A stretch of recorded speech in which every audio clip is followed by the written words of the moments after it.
So hi, Welcome to Guys Podcast. I'm Shane. I'm Glory. And we're here with. And I'm Alex from Dead Icarus. I have some questions to say about the upcoming album ZEALOT. So congrats on that, by the way. How do you feel about the response to the announcement so far? Oh man, well, we're really excited. You know what I mean? It feels like it's been a long time coming, and it'll be nice to introduce it into the world. Hell yeah. The album fucking rips. It's incredible. Yeah. Oh, thank you very much. That's awesome. That's good. That's better than the opposite, which is I fucking suck and I need to go become a Walmart greeter.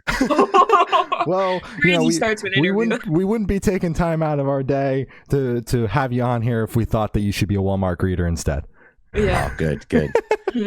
That means you got the money from the label, right? Oh yeah. I wish, man. Yeah, right. Oh man. Yes. Oh my god.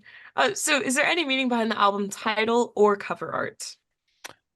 Yes, to both. The album is entitled Zealot, which basically means I think it has like a religious connotation, but in this case, it's just kind of like being a fanatical belief in whatever you believe in or devoted to the point where you're not listening to or paying attention to anything else, and you're just super insane about what you do and you don't really care about the outside world, which is kind of like maybe an underlying theme in the record. And yeah, just about a fanatical belief in what we do in Dead Icarus here, and we just kind of make music for us. Me and Gabe, myself especially, I'm getting old, I've been around a while, and I do this because I like it. I wish I could not do it. I wish I could take that big Walmart greeter money, but I still I still have songs and art trapped inside of me that I got to get out. And then as far as the album art goes, it was created by this awesome talented guy named David Seidman. We sent him over the lyrics to the record a few months ago and just basically said, hey man, you've got free reign here, do what you think feels right to it. And so if you deep dive into the lyrics when like the album comes out, because I don't think the lyrics obviously aren't out everywhere, the album art ties into it. There's a song called Betrayal Shaped Daggers, and there's the heart in the bottom with the dagger in it. There's talking about death to the false kings and like a crown and stuff, and so the upside down crown being pulled down on the head. There's the like angel like or Icarus like wings silhouetted onto the side. So we've got some I forget the word. I'm a little under the weather today, so my brain's it's okay. At maybe like quarter speed, but I forget like literal analogy, something like that. David did a really good job of interpreting the lyrics into a cool piece of art. Fuck yeah, like little Easter eggs. Exactly. Yeah, I love that shit. Fuck with that. So can you tell us a little bit about your writing process for the album? Well, basically, Gabe lives in Del Norte, Colorado. Gabe is the other half of Dead Icarus, I guess you could say. And he sends, and I live in Corona, California, so we don't get to write together, unfortunately. But with the wonders of modern technology, we basically do. He sends me a riff, a verse, and a chorus for a song, like an idea, and I listen to it. And 99, I think I've liked every single one. I haven't liked anything or haven't disliked anything that Gabe has ever sent me. I listen to it and I go, this is sick. This is the vibe. And then he proceeds to finish kind of writing the rest of the song while I start writing the vocals and lyrics, and I do my little bit of pre-production to whatever he sent in my home studio here, where I'll like kind of like put together all my vocal ideas, even like layered vocals, everything. I go full bore as much as I can, and I send those ideas back to him usually about the time he sends me the full song, and he listens to it and he goes, all right man, like that's cool, let's 100% move forward. He hasn't really bitched at me about anything I've done so far, so I just get to do what I want. And then by then he sends me the full song, and I finish kind of like I said, that pre-production process of the song. Gabe plays guitar on the record and plays bass on the record, mixed and produced it, and our buddy Brandon, who plays drums in the band, is full-time in Whitechapel, so he just plays on our records at this point right now. Yeah. But we send him over the songs at the end, and he has a studio in his house that he records his drums at. The finished product, Gabe comes out to me, and we do the vocals for real over, because I'm not like good at recording. I can record myself for pre-production and the means of getting ideas and demos across, but for the actual final product, Gabe comes out here. We hang out, and we do the record. We do all my vocals, and then any last minute tweaks, any changes to the vocals, or like harmonies and additions and stuff like that, we handle here. Hell yeah. Gotcha. Okay. While approaching writing the lyrics and the vocals for the songs, how do you figure out what you want to talk about on the song in that moment, since you're not really creating the instrumental? Is it just something that you're experiencing in that moment, or something you've been going through, or is it kind of like little seeds of ideas that you've kind of been like stowing away? I try, like, it's a mix of all of that, and I can't tell you which one is more prevalent. I'd like to think that I have the ideas before, and I'm constantly like writing down stuff, but I never end up using that stuff, because it feels like I'm not like forcing a square peg into a round hole, but it's just like, I need to, every now and then that works. Like 1 out of 5 songs, I'll listen to the song, and it'll make me feel, I'll be like, oh, I've got something that's written that feels like that. But I mean, I guess with getting touchy feely in here, I just vibe the song, and I listen to the song, and I'm like, what does this make me feel? And then inevitably, whatever I might be going through at that moment, emotionally, I guess, will end up being what the song is about. But I try to do what the music tells me to. I always call it like seeing the path in the darkness. So like whatever path that the song and the vibe takes me on, I just try to kind of explore that. And then 1 in 5, I've already got a chorus idea written or something like that. Yeah. Gotcha. Makes sense. Now, I know it's been the process since the beginning of the band, but was there any struggles in the beginning with, the distance between you and Gabe, or has it just been natural for you? It's been natural. I would say the only struggle is having us spread out and stuff like that, like playing shows, is not as easy. Like I live in Corona. He lives Corona, California. He lives in middle of nowhere, Colorado. And then, if other dudes that are playing with us and the band live in other various places, we all would have to like fly together and get together to do shows. So for this last tour that we did with Necrogoblicon and Unearth, we were borrowing 2 members of Enterprise Earth, and we all went out and rehearsed before the tour started, like a big team in Colorado at Gabe's house. But that's like the main pain in the butt with the distance, is that it's just like, to get us all together costs like $1,000 or something. Good bit of change. Yeah, makes sense. I got to put in those extra hours at Walmart. All the way back to the Walmart, man. It's great. I'm gonna come back to it a couple times. Okay, I fucking love it. I love it. It's awesome. Hopefully they accept my application. I don't really Please. Yeah. So what song off the album took longest to write, and which one is your personal favorite? I got to think about which one took the longest to write. Okay. And then as far as my personal favorite,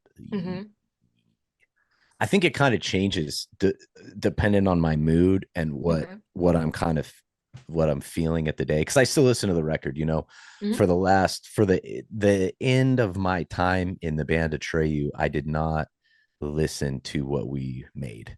Really? I was kind of detached. I had some stuff going on internally. And I wasn't connecting with it. So I never listened to it. Not like a diss. I didn't listen to my own music.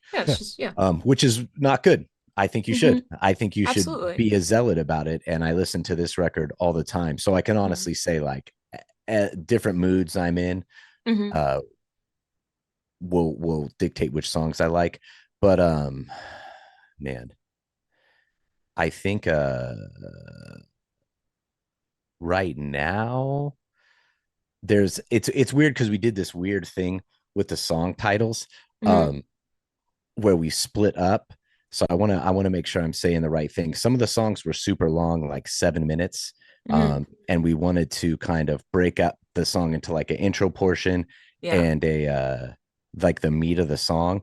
So right now, I just want to make sure I'm saying the right thing. I'm getting old, guys. It sucks. It's okay. You're getting getting close to no, I was right. Age.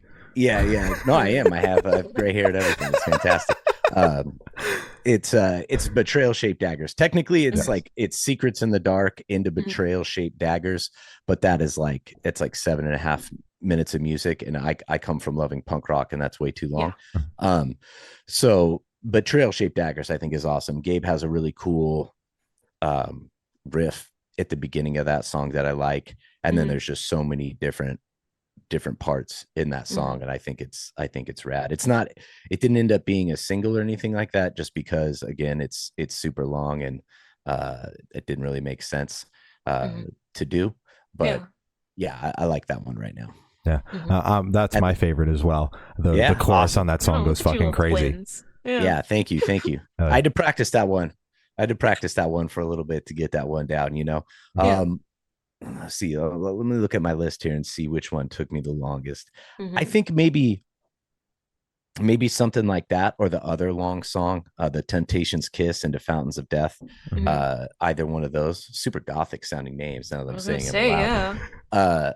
They just they took more because there's a lot of parts in those songs, and I don't want to say like varied vocals, but I sing, I scream, I whisper, all these different types of tonality and stuff that I was doing.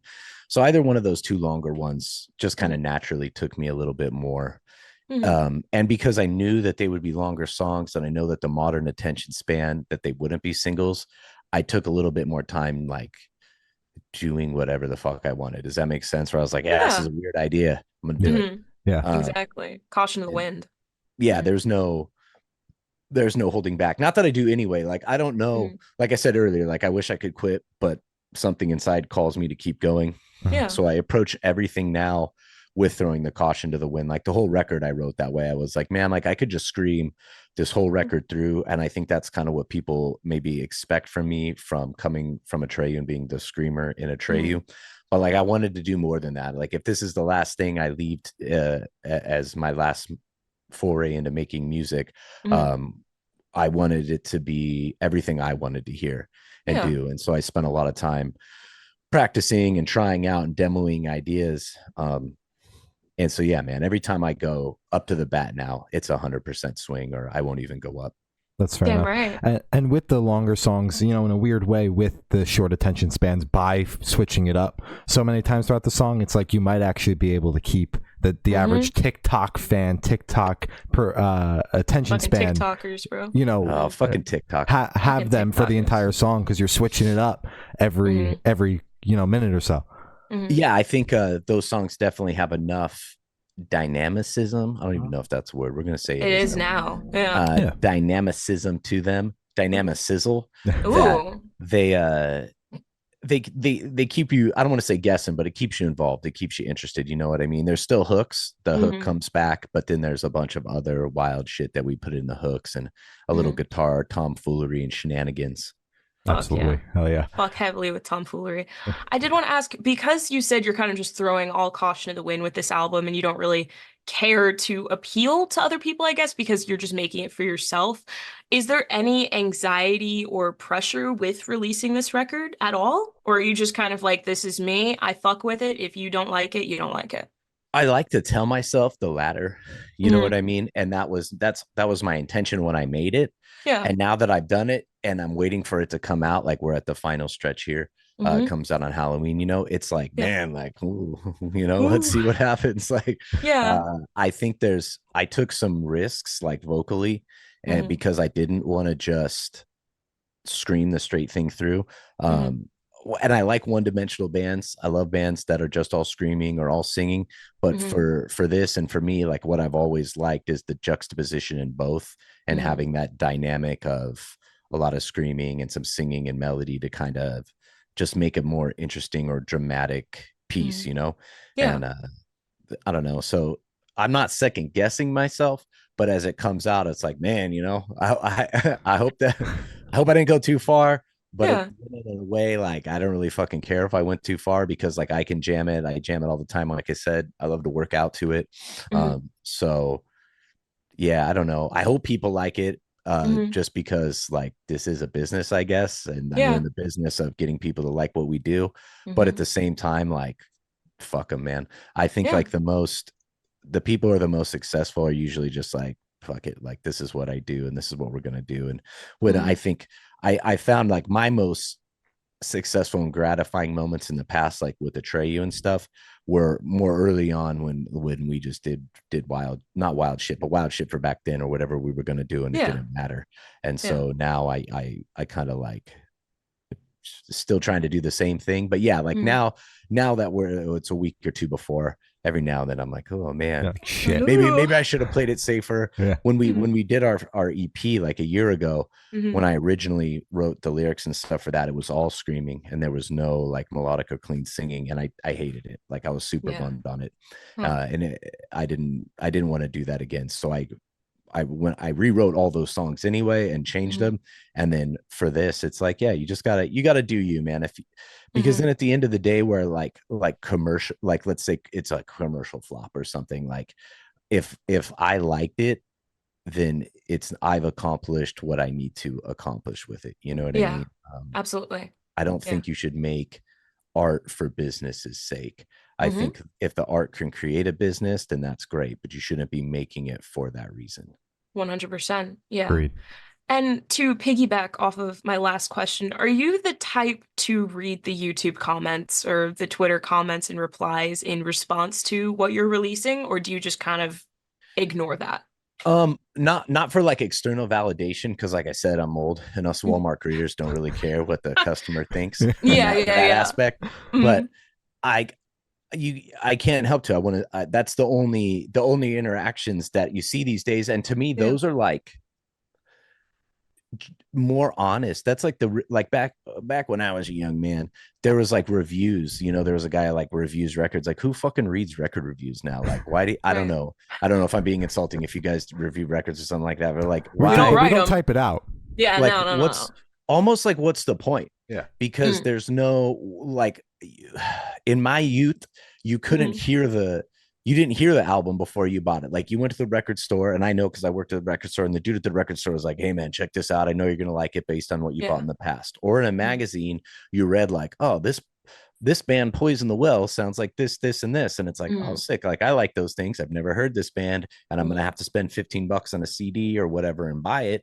Yeah. But cool. And now it's just like, you can instantly stream it and hear. There's no, the need for reviews has changed. So I like hearing the more instant, honest, short, sweet, to the point reviews of the people who are actually consuming the product than the person who's, you know, I guess those things, it matters too, because that is a person's opinion, but it's like that person's opinion isn't more valid than Steve in, I'm going to say Texas, wherever Steve lives. Steve could live in North Carolina. I don't know where Steve lives, but like that's important too. So yeah, like I definitely read them. I think it's fun.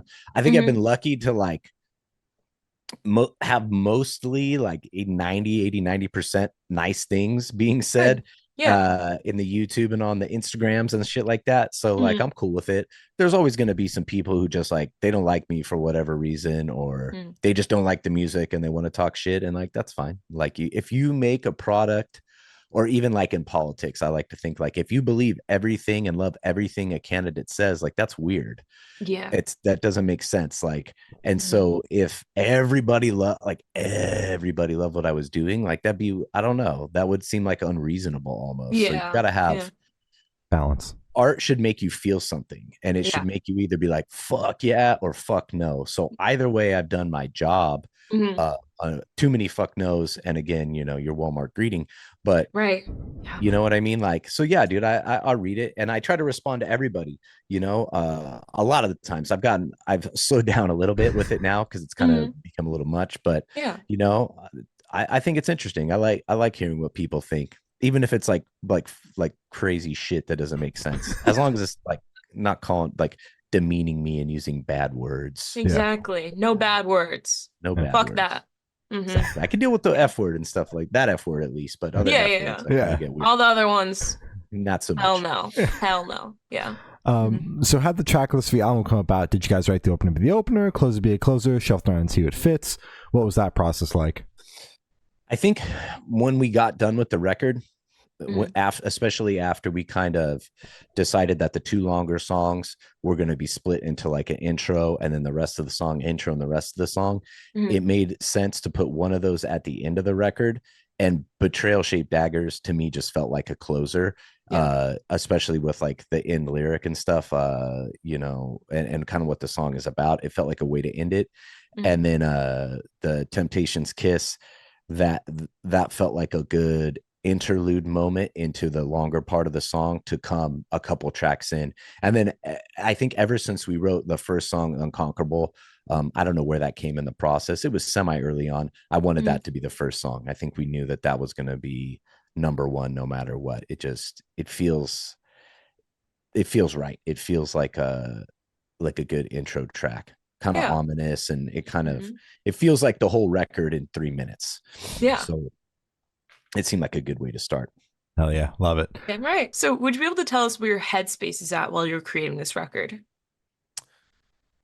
It just like I gotta think back here. We were I think basically it was just what, like the title track and the song or the album, the whole Zealot thing.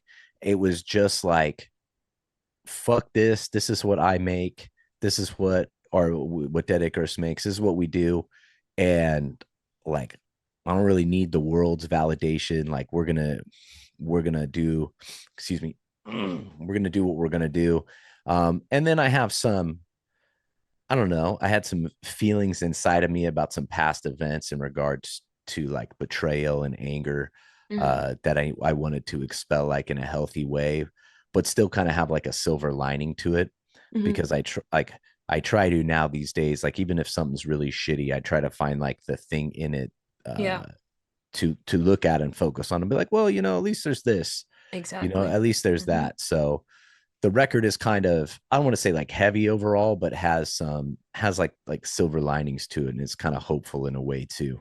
So yeah, that would, I guess that would have been my headspace. Gotta have the light with the dark. Exactly. Yep. So how do you recommend your fans to listen to this album for the first time? Should you do in the car with friends and talk with headphones on? Is workout album, party album? What do you personally recommend? I love workout music. You know, right now for me, that's one of the easiest times to listen to music uninterrupted is when I have my gym time or whatever.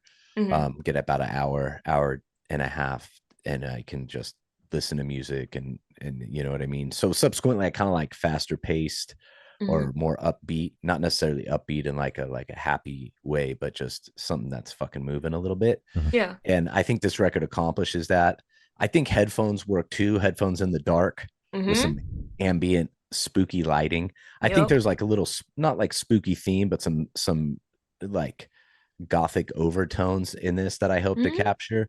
And so I think that it can vibe that way too, you know, just loud. However you're going to do it, whether it's in headphones or working out or, you know, on stereo, just loud. It sounds better louder. Damn right it does. Were those gothic undertones like why you guys chose the Halloween release? Because that's a Thursday, and obviously music typically comes out on a Friday, so I'm curious about that. Yeah, I just thought it would be cool. Like I like Halloween a lot. And I figured, you know, we have the videos that we've shot under this point. Well, the Unconquerable is not really like a video, but it's like the visualizer, and the visualizer is just super dark with like wolves and ravens and like crosses and spooky shit. So there's that is kind of what came out first and like kicked off the releasing of songs before the record. Then the next song, Bearing Burdens and Saving Sins, we shot all of our videos we shot 3 videos in 2 days.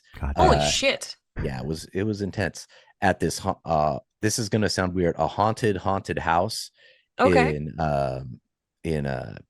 Wilkes-Barre, Pennsylvania. Pennsylvania's haunted as fuck. Yeah, definitely. It was like, I want to say it's from the late 1800s or early 1900s, the building that we shot in. And it used to be some sort of weird reformatory school. Oh. Yeah, there's some weird vibes there. Oh yeah, And no. then and on top of it, it's so big that they convert it into like a haunted house every year, and they got lights and they got weird spooky shit, all these different rooms. Yeah. So for Bearing Burdens, that video we shot in like this graveyard. There's like a werewolf in it, and this giant. If you watch the video, there's this giant thing that pops up, giant like zombie that pops up behind a tombstone a bunch of times in the video that would just randomly pop up. Like we couldn't control it. Like once you turn him on, he just pops up like every 30 or 40 seconds. And it was awesome. I loved it. It's kind of like tongue in cheek, but still kind of like dark and spooky. So that's the first real video. And the next video that just came out yesterday is called 1 Million Days. And that one, my wife is in the video as a vampire who's luring me around a haunted house. She lures me. Then we went through like a bunch of rooms in the haunted house with me kind of following her. And at the end, she kills me. Spoiler alert. Oh, well, you can't tell. I mean, I get bit in the neck, so I could just become a vampire. But exactly. Who knows? I probably died. And so that was super fun and spooky, and it made sense. It's like that's going to come out like a week and a half before Halloween. You know what I mean? Yeah. And then the final song, Zealot.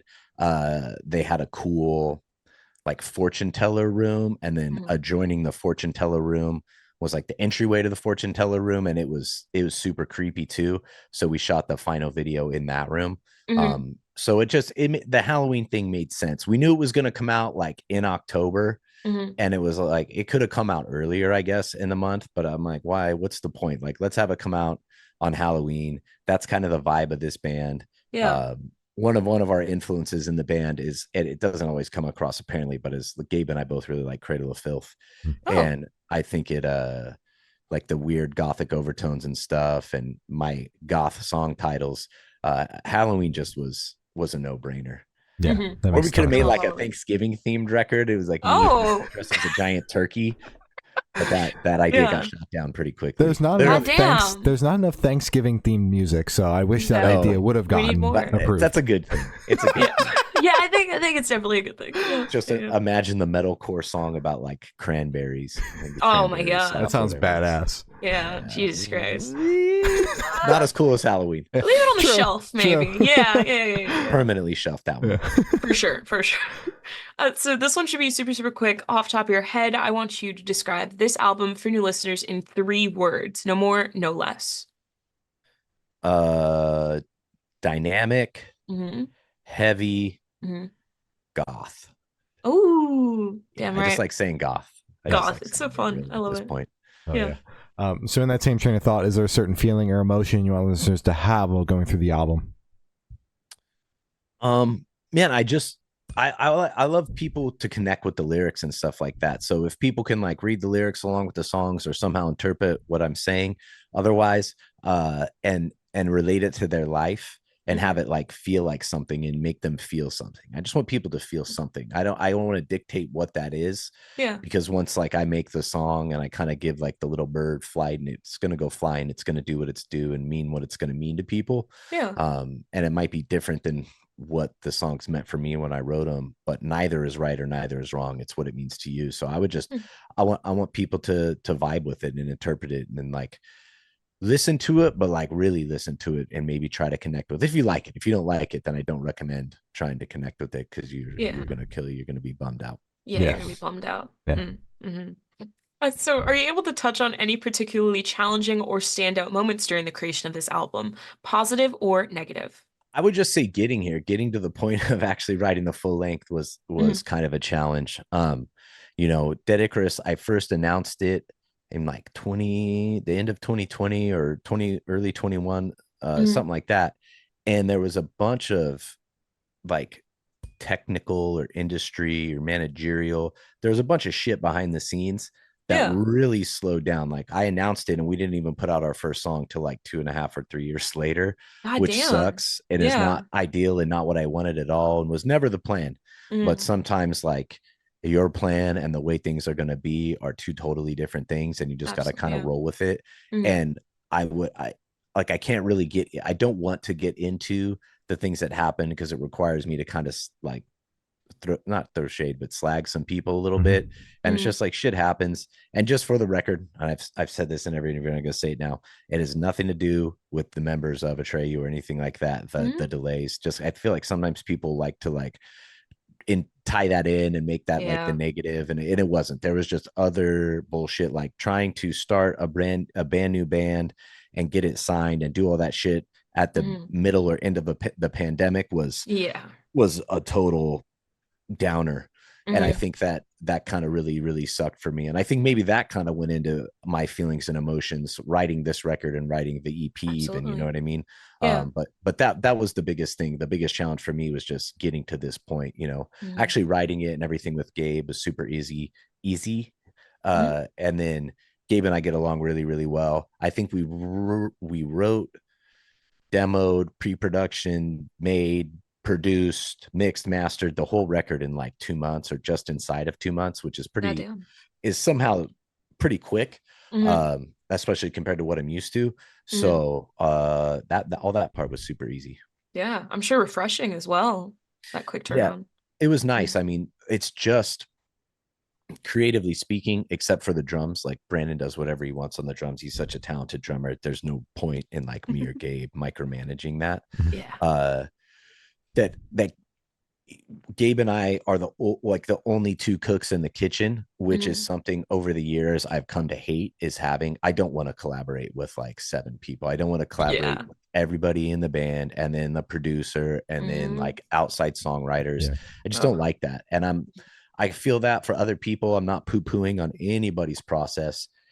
Totally open to what other people want to do, but just for me at this stage in the game, like, how do I get out my ideas all the way if you're sitting there being like, well, what if we did this? Well, what about that? It's like, well, that's not my idea. Shut the fuck up.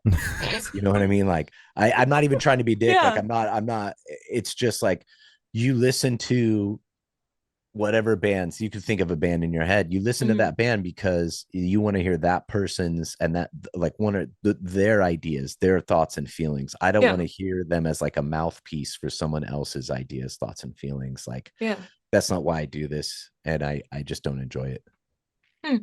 Heard. So then that's got to be a reason why you enjoy like the process where you and Gabe are far apart, because you're literally writing the lyrics by yourself. You guys aren't even able to be in the room together, even if you wanted to be.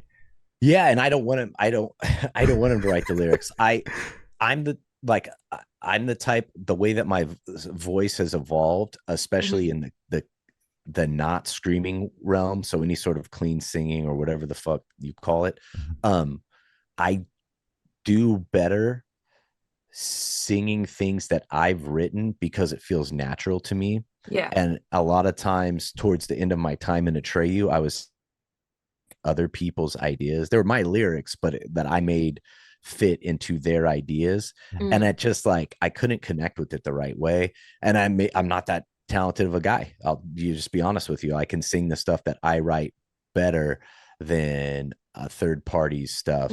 And me trying to feel that, I don't feel it the same way. And I think what makes my vocals work is that like my connection to it and the honesty to it. It's not like I'm Pavarotti. It's, you know what I mean? Like, I'm not like a class, like I'm not like an amazing clean singer, but I'm a passionate one. And I like to say, like, I might not be the best, but I feel it more than anybody else. You know what I mean? And I think that's so important in music, especially nowadays. A lot of people are faking the funk, and you just gotta do you. And it's so much easier for me to just sing stuff that I've written too, because I know how my voice works and I know what I'm going to actually be able to do and what's like a little too far. And I like to expand and press the envelope and kind of go on the limits. But if the limits are here and you're going all the way over here, you're never going to feel comfortable. It's never going to sound comfortable. And that's my 25 cents on it. Gotcha. Loved it. Yeah. It's appreciated. So for this question, I want you to picture you're on tour. You're at a gas station for a rest stop. What is your snack of choice? Easy to imagine. What's my snack of choice? Oh, yeah.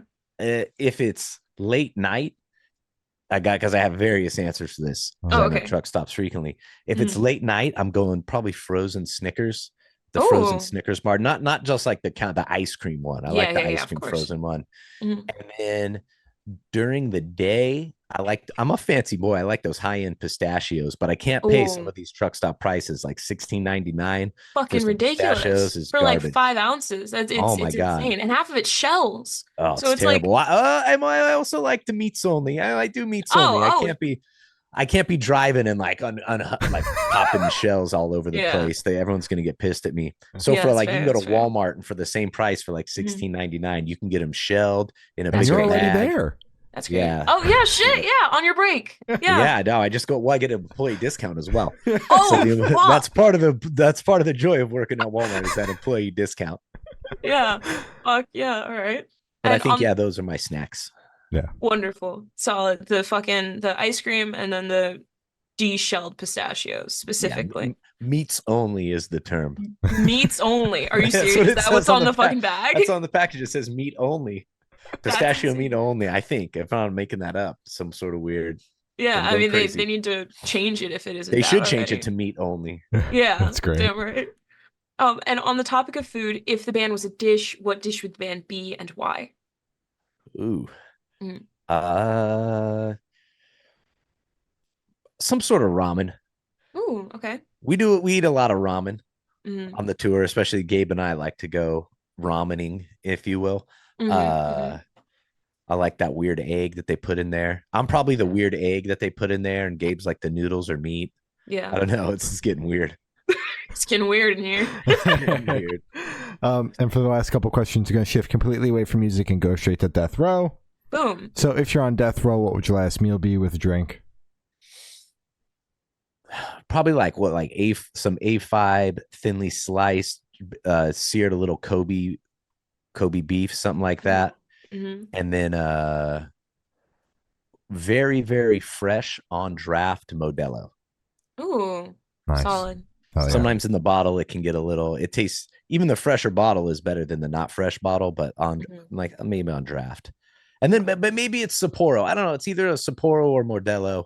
Sapporo might go better with the A5 Wagyu, but I can make either work because I'm about to be killed. Exactly. True. I mean, why not both, right? Yeah. Fuck it.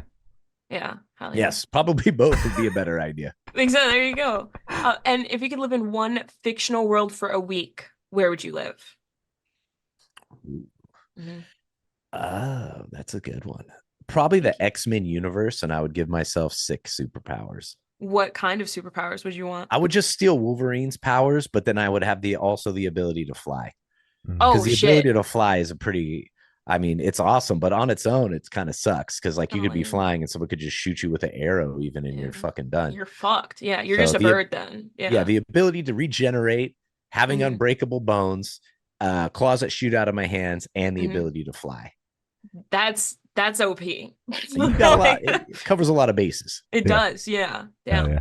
And I've not asked the last question. Every single person I've spoken to have said that it is the most important question. What's your favorite color? I mean, I'd love to give the metal answer of black, but it's probably like a nice turquoise, not quite in that, almost veering over to that Tiffany teal, but I like a good turquoise somewhere in there. Fuck heavy with turquoise. Or a hot pink. Also, again, not the most masculine death metal thing, but I've definitely played in some cool salmon pants before. I'm not afraid. Yeah. But I prefer hot pink over salmon. Yeah, make hot pink metal. Yeah. It should be. It should be. In the 80s it was. In the 80s it was. Bring it back. Go on. I'd do my best. Right. It's got to start somewhere. Yeah. So as I said, that's all the questions we have today. Is there anything that you would like to plug? No, you can follow well, no, and then I'm going to say something, but yeah, you can follow Dead Icarus at Dead Icarus Music on the social medias. And again, the record comes out on Halloween. Check it out. Give it a spin. Thank you guys for your time. I appreciate it. I appreciate the questions. This was fun. Of course. Appreciate you sitting down with us. This has been Alex from Dead Icarus, and we have been the Good Noise Podcast.